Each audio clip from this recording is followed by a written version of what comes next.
Salam dəyərli müştərilərimiz, Binə qəsəbəsində Lələtəpə deyilən ərazidə dəyərli müştərilərimiz. İndidən qiymətini deyirəm 36 min nə qədər? 36. 36 min. İndidən qiymətini deyirəm 3 otaqlı evdir 36 min manata. Mümkünsüz bir şeydir. Bir dənə problemi var dəyərli müştərilərimiz.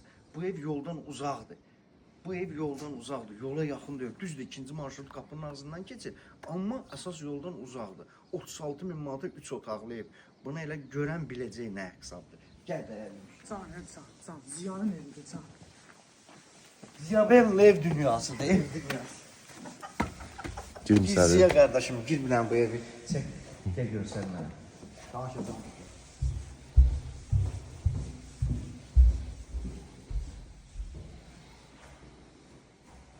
Zalı o dəyərli müştərilər. Gözün nə qəşəng zaldır, iri zaldır. Bu kuxnasıdır. 2 dənə də spayası var.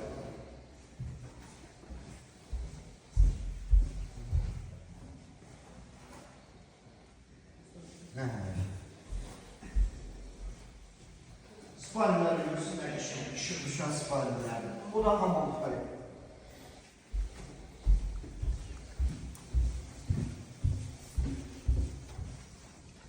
Qara necə evdir burası? Süper. Ziyanın evi de Ziyanın evi necə olar ki? Qoz kimi, Ziyabella ev dünyası. Ev dünyası. Kim istəyirsə buyurub gələ bilər.